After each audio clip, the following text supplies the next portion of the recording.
great to have you. My name is Buzz Park. I am one of the directors. I'm with Lightyear Marketing Group, and I'll be your host for today. And our apologies for the unusual circumstances, but we do have food and water on the way. We are not the Rotary Club. We are, in fact, the West Los Angeles Chamber of Commerce. So thank you for being here. We're very glad to have you. So the first thing we're going to do is say the Pledge of Allegiance. So if everyone could stand up, and I'll lead us in the Pledge of Allegiance. I pledge allegiance to the flag of the United States of America and to the republic for which it stands, one nation, under God, indivisible, with liberty and justice for all. Thank you. All right, you may be seated. Well, we are the West Los Angeles Chamber of Commerce. We're very excited to have you. First of all, I want to thank our guest speaker as the Fiona Ma, who is the chairman of the Board of Equalization, correct? Yes. And also candidate for the California State Treasurer. So welcome, it's great to have you. And I want to thank our sponsor, Allison Garrido, career coach. Please stand up. Thank you very much. We're going to hear from both of them today, so we're very excited to have you. So we are the West Los Angeles Chamber of Commerce. Our mission is to enhance business opportunities for businesses in West LA through referral, advocacy, and education. Those are the three pillars through which that everything else is based on. So referral, our goal here is to provide an opportunity for us to meet like-minded business owners to help grow some relationships, establish some new relationships, and eventually become referral partners and help each other's business grow. So are you guys interested in having your business grow? Yes. Yes? All right, very good. Advocacy and education. As you know, most of the breakfasts we have a speaker who is one of our representatives, an elected official or an appointed official, or somebody who is prominent with a large business organization, because we want to make sure that we stay in touch with what's going on in the political world, and we want to make sure that our elected officials know what we as West Los Angeles business owners need. And we want to make sure that our voice is heard. So that's the advocacy. And education. You know, if you take a look at westlachamber.org on our event calendar, we have all sorts of events that are educational in nature that will help your business grow. We have members who provide free events for Los Angeles or for West LA Chamber members to attend, but all sorts of categories, from having Zen in your business to, you know, career coach items to marketing, you name it. There is a topic that's usually provided by one of our members as an educational service to our members. So anyway, that is what we are, and that is what we are all about, and we're very excited to have you here this morning. So give yourselves a round of applause just for even being here today. All right, so one of the first things I like to do before we get started with our networking is I like to have here's some testimonials. Let me see a show of hands if you have done business with a fellow chamber member or have received a referral from a chamber member that led to business. Raise your hand. So pretty much all of our members who have been here for a while have done that. Does anyone have a testimonial? Do they want to give a kudos and thank someone for doing a great job for them? Allison. I don't have a mic to give you, so you have to speak up in your big girl voice. No problem. I did a hypnotherapy session with Malaya. It was really, really interesting and fun. I learned a lot about myself and was able to reflect in a way that I never have before. And one of the things that really stood out for me was that, so we went through our meditation, and then after, she was able to email me an audio file of the meditation so I can do it at home on my own to reinforce what we did together. I really appreciated it, and I highly recommend it to others. Great. Any other testimonials? Somebody who did a great job for you? I recently purchased some materials. Where's Katrina? Katrina, I don't see where'd you go. Oh, there you are. Katrina has a natural skincare and natural health product company, and I purchased some products for myself. I like them so much, I got enough for my wife and daughter as well, and we'll be purchasing more because we're almost out, by the way. So anyway, thank you, Katrina, for providing a great product which she makes herself, completely natural and organic stuff. So thank you very much. So our next event coming up is going to be June 10th That is that next Friday? Yes. I believe that is next Friday from 12 to 1:30. Do we have a location for that? It's Maria's Italian Kitchen. Maria's Italian Kitchen on Pico, right across the street from the mall. That's going to be at 12 to 1:30 p.m. So you can RSVP on westlachamber.org at westlachamber.com in the events thing. You can RSVP there. There is not a cost to attend the event other than whatever you buy for lunch. So that's a great opportunity to have a more intimate networking setting. It's a little bit different format, no speaker, that kind of stuff. So I do recommend you come out for that. I will for sure be there. Our after hours mixer is going to be June 16th, which is the third Thursday from 5:30 to 7:30 p.m. And Ambassadors, where's the location for that? Do we have a location for that yet, or is that TBD? That's TBD. TBD. Okay, we will announce that. You'll find it on the website once there is a location for that. Then the Women's Networking Group is June 27th at 6 p.m. Actually, why don't I have, do we have someone who wants to talk about the Women's Networking Group and give us a little bit of information about it? Yeah. Allison, you can go ahead.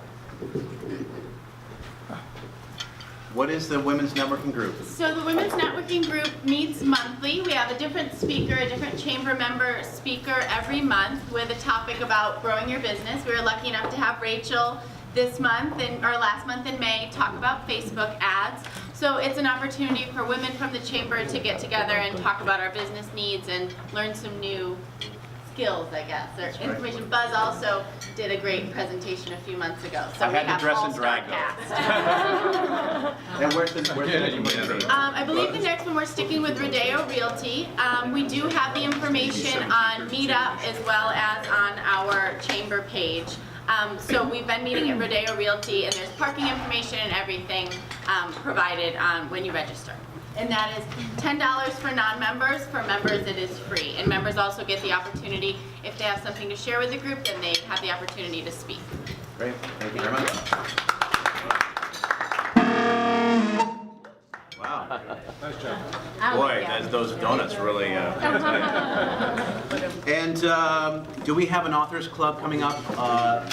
It's gonna be on the 27th, but unfortunately we couldn't confirm it with our speakers. Okay, great. So we're going to confirm an authors club, which will be on the last Monday of the month. So stay tuned for that. Those have been very well attended events. We usually have either a local author or sometimes a best-selling author who happens to be traveling through the area. It's at the Westwood Library. It's the last Monday of the month, and it's a great event. And then our next breakfast will be July 6th, which happens to be my birthday, so I will definitely be there. And we will have Senator Ben Allen will be addressing us. So those are all the things that we're doing. Plenty of opportunities for networking, for building relationships with like-minded business owners to help each other's business grow. So we're very excited about that. Okay, so now it's my pleasure to bring up our sponsor for today's breakfast. Again, Allison Garrido. She is a career coach, someone I consider a friend. Allison, come on up here and let's give her a warm round of applause. You do have a mic if you want it, but it's all yours. How did I do so far? I've spoken twice now. Was everyone able to hear me okay without the mics? Okay, all right. Give me one of these if you need me to crank up the volume. So I am Allison Garrido, and I'm a career coach, and I'm so pleased to sponsor the breakfast today. I'm sorry I didn't wake up earlier to get cooking a hot breakfast, but enjoy your pastries. So I'm going to tell you a little bit about my business today and also share with you some tools to help with your business. So I am a career coach, and I think of myself as a career coach as wearing two hats. So a lot of people think of coaches as people who give advice, but actually the International Coach Federation has lots and lots of rules against that. A coach is a person, according to the International Coach Federation, that asks powerful questions, that helps guide people to the answers that they already have. So everyone's had that experience where they're talking something out and start to realize the answers start to come to them. And a lot of working with a coach is me helping people get to those answers that are lying just below the surface, but they haven't had somebody ask them the right questions to bring about those answers. So that's my coaching hat. Now, I do give advice sometimes, and that's when I use my consulting hat. I consult people to market themselves in the best way in their job search. So I'm helping with resume review, interview preparation. We do some information around LinkedIn. So I help kind of two types of clients. I help a client who says, this job is not it, but I don't know what it is. I use a great book called Strengths Finder 2.0. You know Strengths Finder. And it really helps them clarify what their strengths are and how they can use their strengths moving forward. I also have some tools that I've created to help people really discover what their strengths are and decide how they want to use their strengths at work. People that are using their strengths are much more engaged than those who aren't using their strengths. A statistic that really stuck out to me was those that are using their strengths at work are 99% likely, if their boss focuses on their strengths, they're 99% likely to be engaged at work. So that really helps people, want to do the job that they have. So I help people do that. And then if they need help transferring those strengths, I help them put their best foot forward for interviews. So I have a workshop series that goes the whole way through the job search process. It's a 5-part series, and it starts with identifying your strengths. Then we talk about creating a strategy, because many of our careers are based in circumstance, not in strategy. So you end up saying, how did I get here? Then we talk about networking. As we all know in this room, networking is so important, and it's extra important in a job search. Next, we talk about interviews, and finally, difficult conversations. In difficult conversations in this context, it covers performance reviews, giving good feedback, as well as salary negotiation. So when I thought about speaking with you today, I thought, okay, how do I provide value to this group of people who is not looking for a new job, right? We're business owners, entrepreneurs, people who are pretty settled in what they want to do. Because if we weren't, we wouldn't do something that's so hard, that requires so much work, right? You leave your 9 to 5 for your 6 to 8, at least. But when I do the interview workshop, I talk about a model of storytelling that helps you kind of close the deal and get the job. And we are always interviewing as entrepreneurs, right? We don't think about it that way, but we're always in front of people. We're trying to sell ourselves. So I wanted to share a storytelling model with you today and challenge you to use this model in our next round of table networking. So there is a model called SOAR. Has anyone heard of SOAR? Yeah?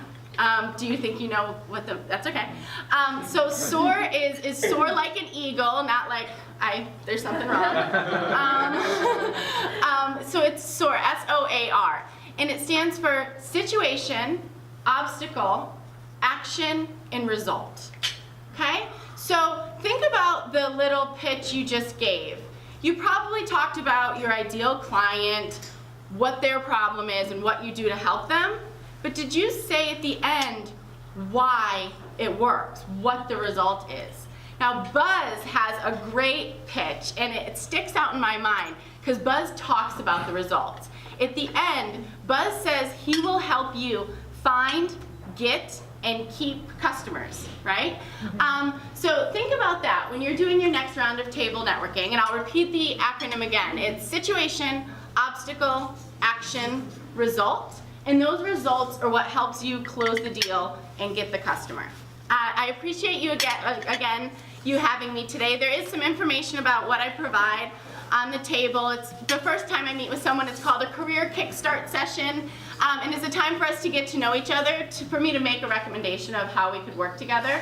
So if you know anybody that would be interested in chatting and this could help, please do let me know. There's also a sample of my newsletter up at the front, and I have extra copies that has information about questions to ask to identify your strengths. So again, my name is Allison Garrido, and I appreciate you having me today. Our guest speaker is the Fiona Ma, who is the chairman of the Board of Equalization, correct? And also candidate for the California State Treasurer. So anyway, welcome. We're so excited to have you, Fiona Ma.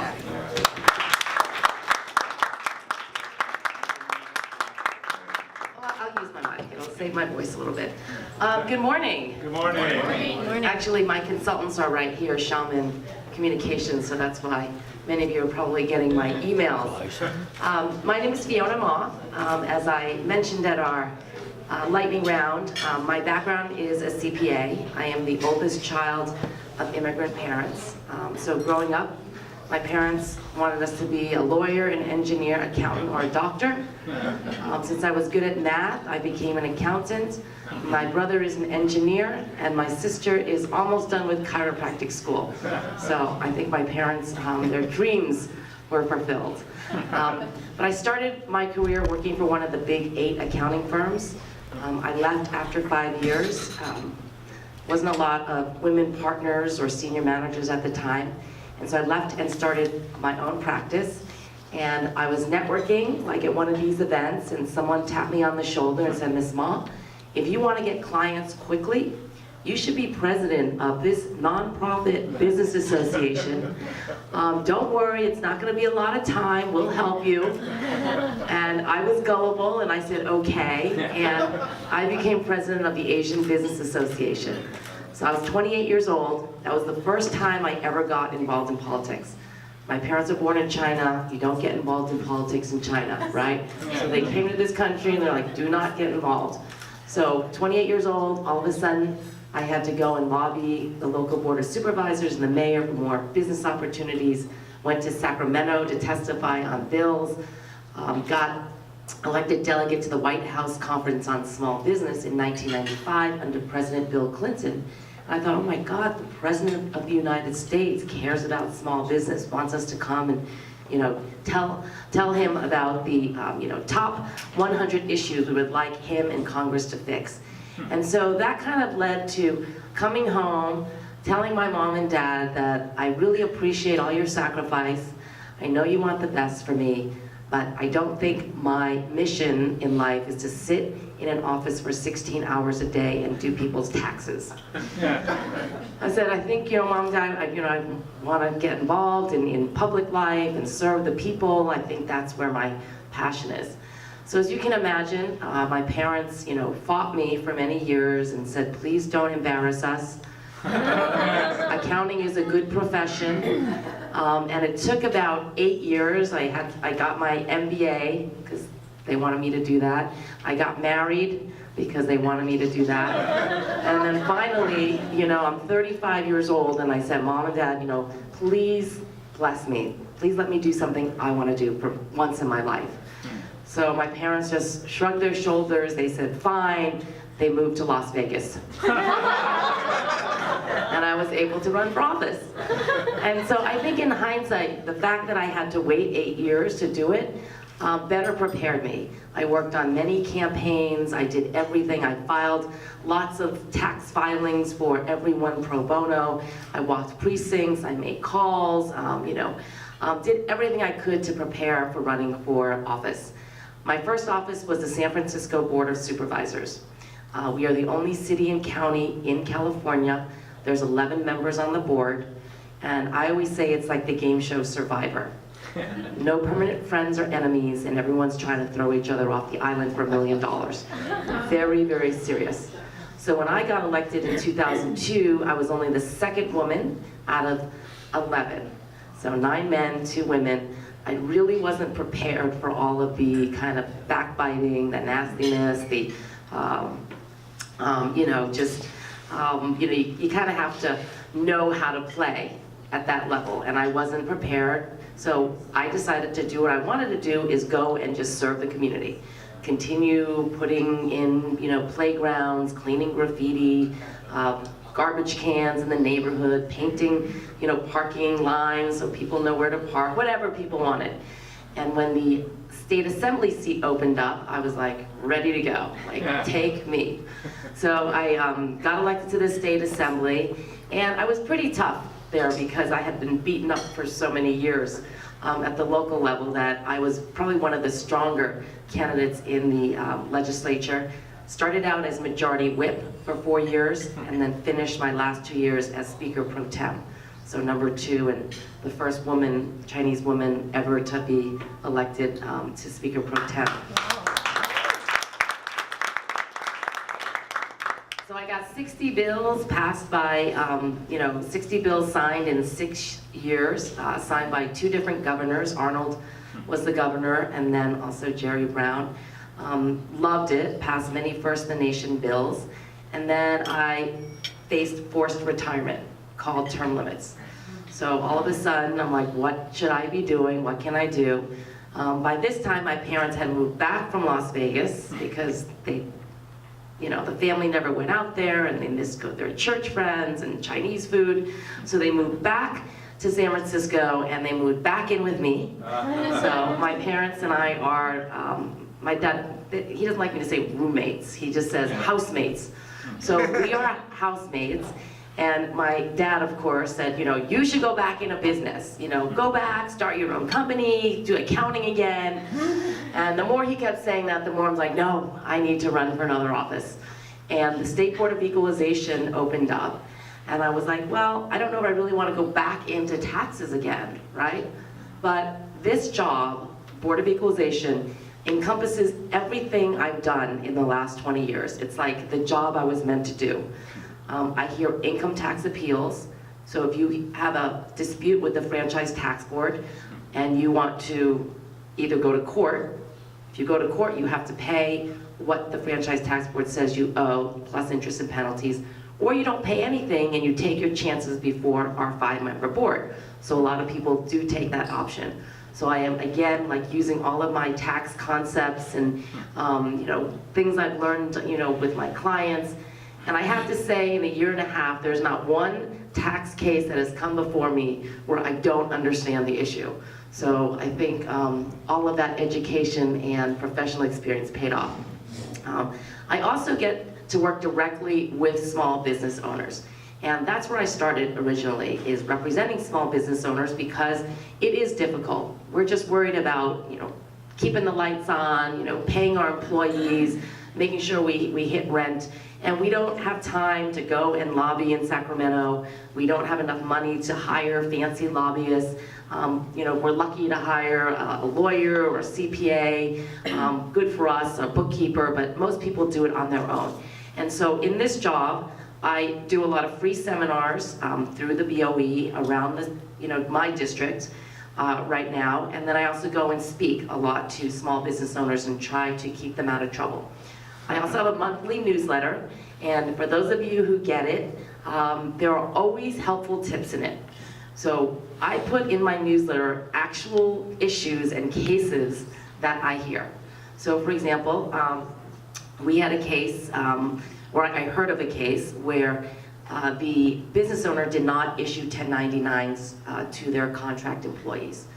Well, at the federal level, you probably get a slap on the hand, right, for each 1099 that you don't issue. At the Franchise Tax Board, if you don't issue it, they can come and disallow all of the expenses that you pay to your contractor. So now you've got a big adjustment. So I always say, February 29th, 1099s are due. Make sure you file them because you're gonna have to, pay the taxes on these expenses if you don't. Another issue that just came up, if the IRS audits you, your responsibility is to file an amended return with the Franchise Tax Board within 6 months. How many people knew that? Like, you would think if the IRS gives you a notice, audits you, they're gonna notice the Franchise Tax Board and they're gonna send you a notice. Well, no, you have the responsibility, otherwise there's interest and penalties associated with that. So I put that in my newsletter. So they always have useful tips. And then the third thing we do still, how many of you know what the Board of Equalization, how it was formed? What we're trying to equalize? Don't worry, nobody else does. So the state of California formed in 1850. And I guess the 58 county assessors, we have 58 counties, 58 independently elected assessors, not all of them were assessing, collecting, and remitting equally to the state. And so by constitutional amendment, the voters passed creating this Board of Equalization to equalize all of the property taxes in the state. Since then, in the early 1900s, we passed all of these income tax laws, insurance tax, corporate tax, sales tax, and they said, well, who is going to do this? And they said, well, how about the Board of Equalization? So today, we administer 35 different tax and fee programs. Many of you know alcohol tax, cigarette tax, sales tax is our biggest income generator. And as Buzz said, we collect about $60 billion worth of revenues for the state of California. So that's kind of what we do. I always say, consider me your friendly tax collector. And now I'm saying, and your friendly tax advisor. So because I'm the chair of the BOE, I now also sit on the Franchise Tax Board. So essentially, I oversee every single tax here in California. So if you have any questions, please feel free to call me, use me as a resource. If I can't answer your question, I will refer you to someone, but it will cut through the red tape much quicker if you just contact me and I can give you an answer. So RISPA wanted me just to talk a little bit about the BOE because it is very confusing and it is a little daunting. If you have a question, you can always write into the BOE, the Board of Equalization, and whatever the response is, you can take that to the bank. So if an auditor later on comes and audits you, and you have this letter that says, you know what, you don't have to pay tax on that or collect tax on it, it's kind of like a get out of jail card. So I would encourage folks to do that. We also offer free consultations. So if you are, not sure whether you're filing your sales tax returns correctly or charging tax on the right goods, you can call and ask for a free consultation for someone to come in and just kind of review your books. It's better to beg forgiveness in the long run than to claim ignorance.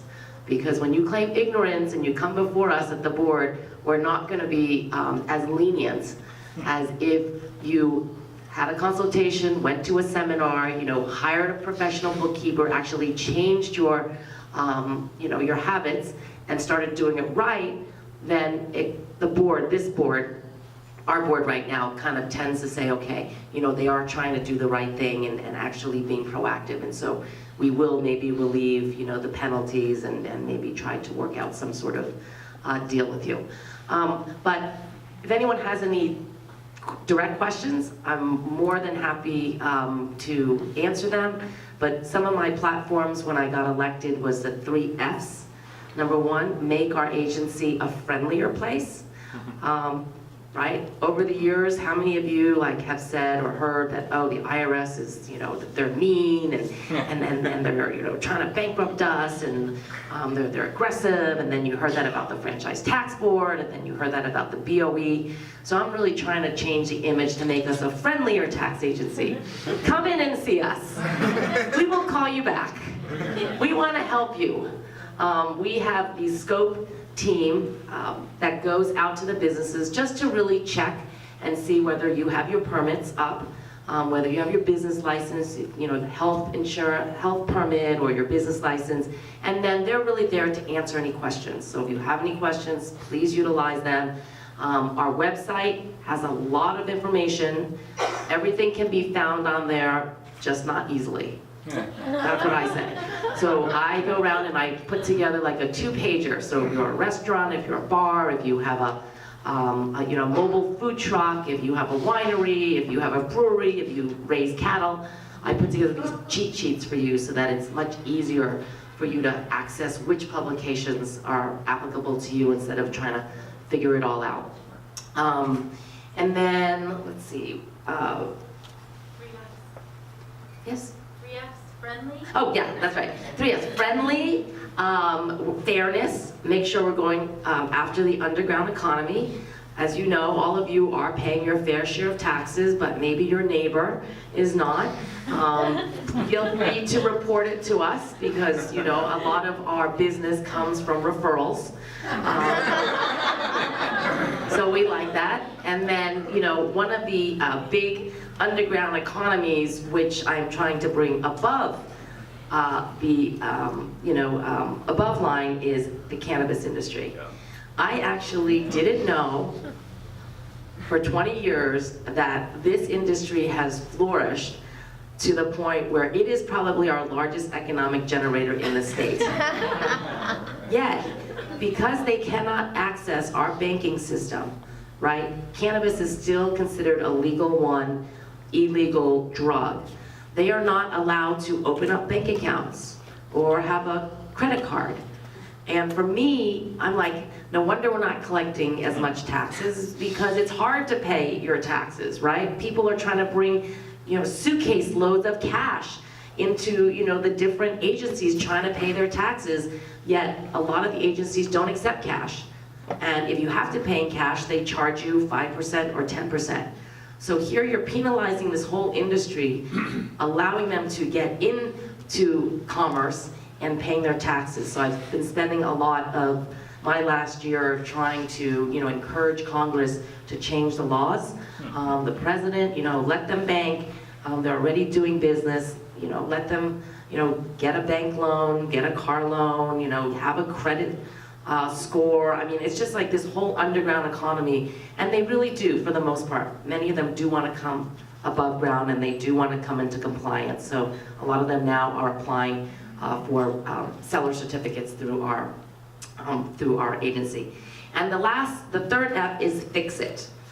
Because I've served at the local level, at the state level, I believe that we can fix the problems instead of saying, well, it's been like that for 130 years.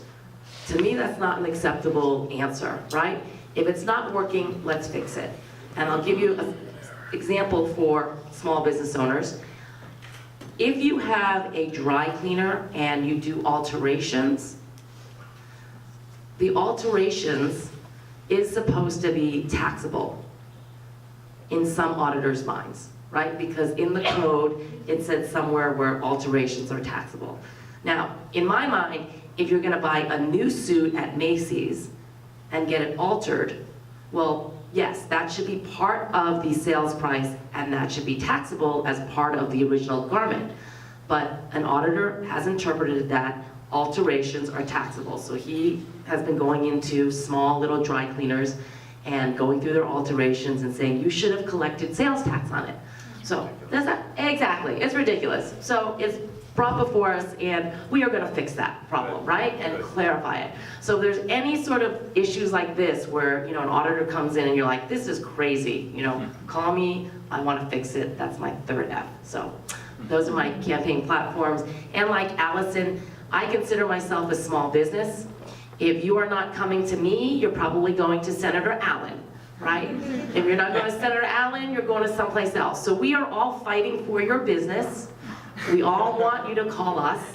And I guess because I've been in business for so long, I put my picture on my business card, kind of like the realtors, right? It works, you remember, oh, card, Fiona, right? It kind of double brands you. And so I've used that. I have my tagline on my card, and on the back it also has the 23 counties that I represent. So we split the Board of Equalization into 4 counties.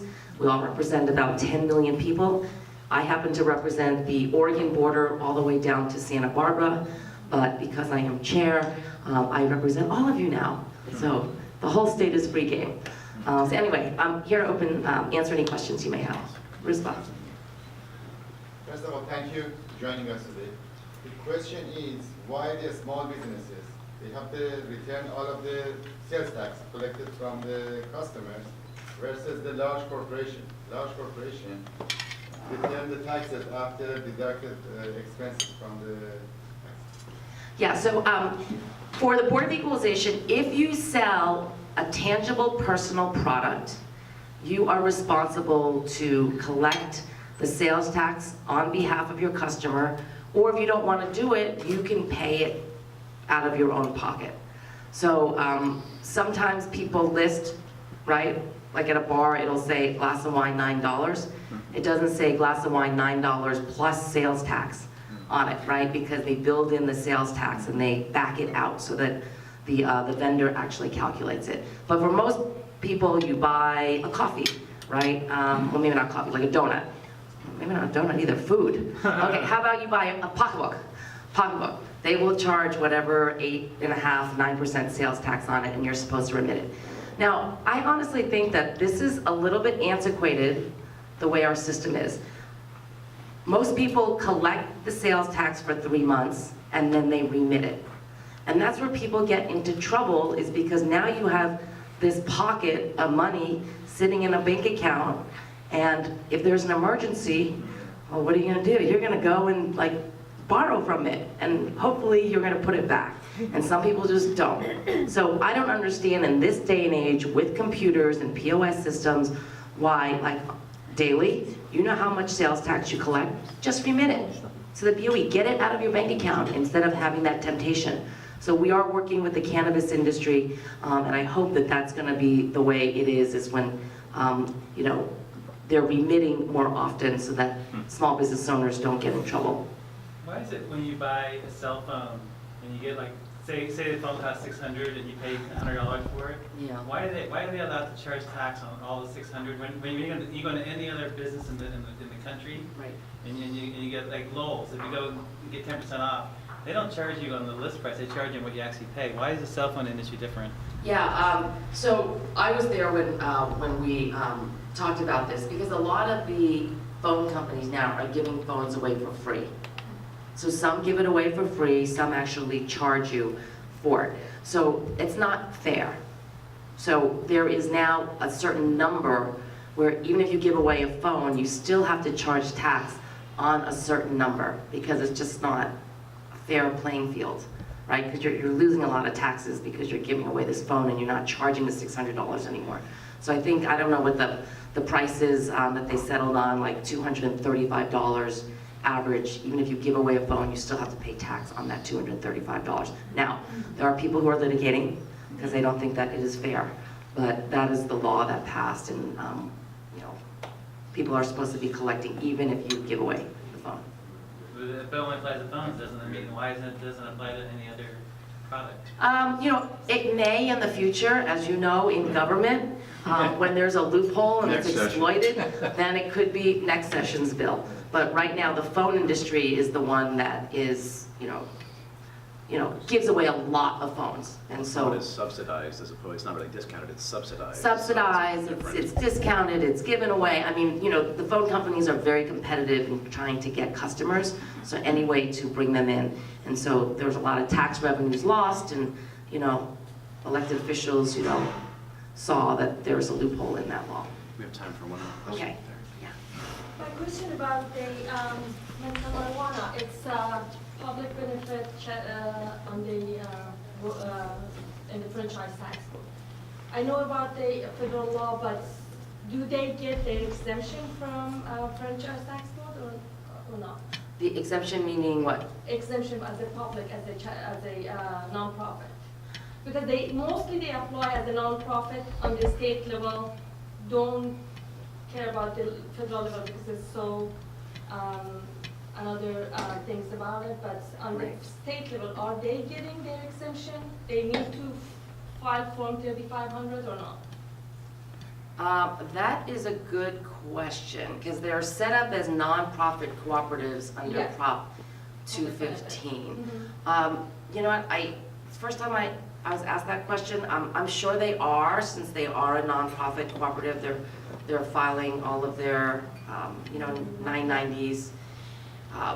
One of the issues is they're not allowed to take expenses, deductions. This is on the federal level. At the federal Because level. it's the illegal one. Right. But on the state level, since it's a nonprofit, It's a gray area and it's very confusing, and I don't think the state agencies are auditing a lot of them right now, because for us, there's no paper trail. How do you audit someone who only does cash? I mean, you hope maybe they, you know, keep a TurboTax journal or something. But it's very, very hard, so that's why we are working hard to try to, you know, bring them into compliance, and then also allow another issue is that anyone who is related to the industry, if you're a lawyer, if you're a bookkeeper, if you're a CPA, if you're, you know, in theory, their landlord, anyone who accepts cannabis money also is considered illegal. And the banks can shut down your bank account.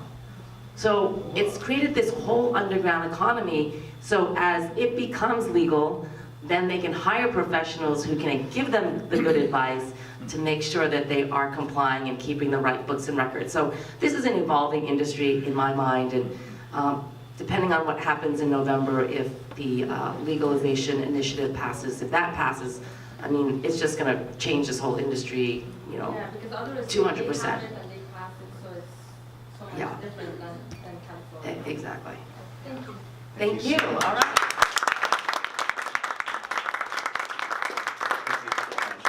That's great. Well, we are bringing this ship into harbor. We're about bringing this thing to close. First of all, let's give another round of applause. And Allison Marino for giving us a great presentation. She will be back in September. I do have a quick announcement. For those of you who paid for the event today, you will be receiving a credit towards next month's event for free. So if you come to next month's breakfast and you pay today, you can come for free. You do not have to pay the fee. So I think that's pretty good. Thank you for paying. There are a couple more months left in the year where we do have an opening for a speaker presentation, a speaker sponsor. So if you are interested in being able to speak to the group, talk to Molly. I'm not sure exact, I think after September, you know, those 3 months might be available, or a couple of those 3 months. So please talk to Molly and she will get you set up. It's very reasonably priced, and as you can see, it's kind of a great opportunity. Do we want to do the certificates now? We do have a couple minutes, so let's do this. Come on up here, Ruse Bay. We have some certificates for the Board of Directors who are finishing their one-year term.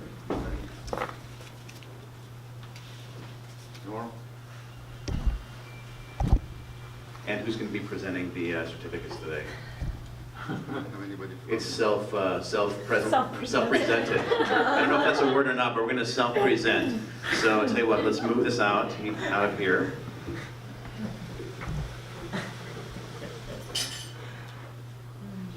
And so these certificates are, come on over here, guys, are in appreciation of the 1 year. It's been an interesting year here at the West LA Chamber, as you veterans know. There's been a lot that has happened, and this chamber has literally been transformed into something that was troubled, something that was, well, there's a lot of stuff that was going on with the chamber, both behind the scenes and in front of the scenes. And as a result of your guys' specific hard work and all the effort that you've put in to, you know, to turn the ship, to turn the Titanic, this chamber is healthier than it's ever been in its entire history.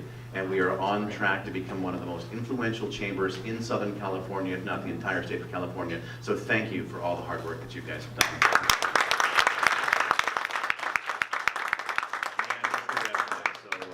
So that was my role. So anyway, I guess we need a picture here.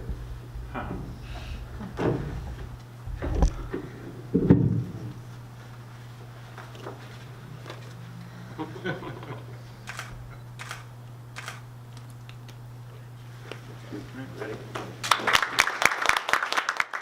As far as I know, these certificates are tax-free, I'm pretty sure. Hopefully we don't have anyone here to check on that. We'll start receiving our email newsletters. So if anyone hasn't been receiving them, hopefully you have been. I'd like to end our meeting with a quote. Well, first of all, I'm Buzz Park, again, Lightyear Marketing Group. We help businesses find, get, and keep customers. So if you know a local business owner who would like to use the internet to increase their sales, have them call me and I will help them out. Our quote today is from Wilma Rudolph, who is an American track and field sprinter. I love this quote.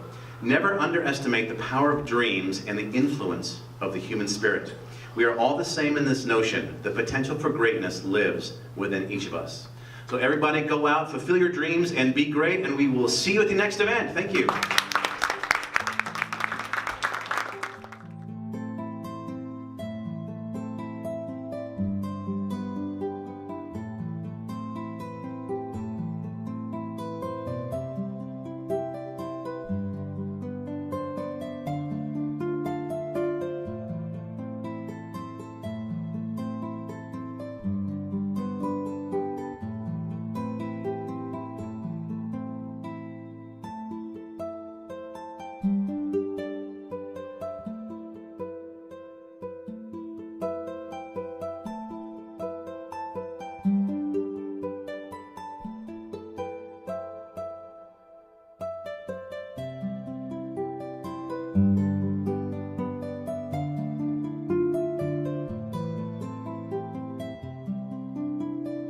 you.